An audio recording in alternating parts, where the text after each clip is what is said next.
নমস্কার বন্ধুরা, আমি তনুশ্রীর রান্নাঘরে আপনাদের স্বাগত জানাই।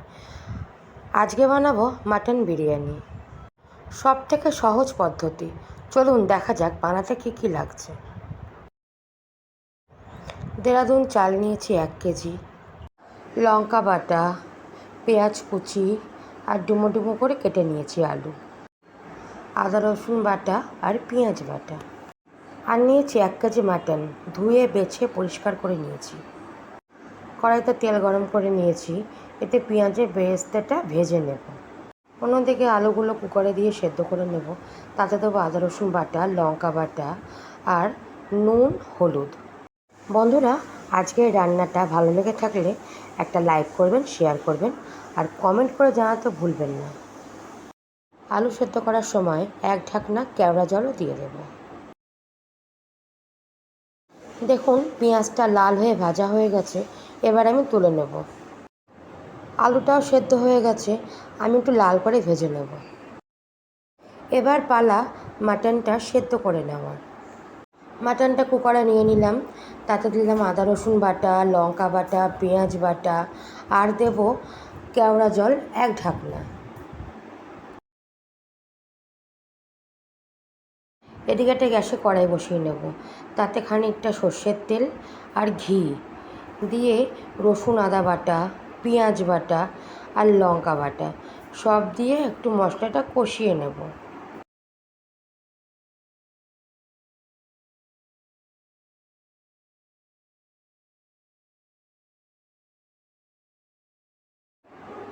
আর দেব কাশ্মীরি লাল লঙ্কার গুঁড়ো, এতে সুন্দর রং হবে।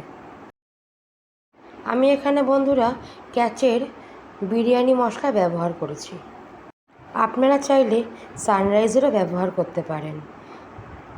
পরিমাণ মতন লবণ দিয়ে সেদ্ধ করা মাটন দিয়ে ভালো করে কষিয়ে নিতে হবে। আমি এখানে বন্ধুরা মাটনের স্টকটাও ব্যবহার করেছি। আর দেব 4 থেকে 5 চামচ ফ্যাটানো টক দই। বন্ধুরা দেখুন, অন্য দিকের গ্যাসে গরম জলটা ফুটে গেছে, তাতে আমি বিরিয়ানির চালটা দিয়ে দেব। এদিকে মটনের স্টকটা দিয়ে ঢাকা চাপা দিয়ে আর একটু সেদ্ধ হতে দেবো। আজকের রান্নাটা ভালো লেগে থাকলে লাইক করবেন, শেয়ার করবেন আর কমেন্ট করে অবশ্যই জানাবেন আপনাদের কেমন লাগলো। ওপরে যে এক্সট্রা তেল আছে, ওই এক্সট্রা তেলগুলো আমি সরিয়ে বাটির মধ্যে নিয়ে নেব। মটনের যে ঝোলটা আছে, ওই ঝোলটা আমি ছেঁকে আলাদা করে নেব আর মটনটা আলাদা করে নেব।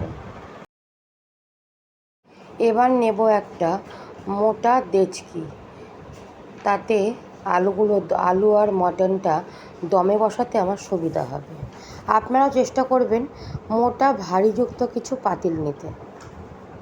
বন্ধুরা, কথা বলতে বলতে আমার দেখুন আলুটা আর মটনটা সাজানো হয়ে গেছে।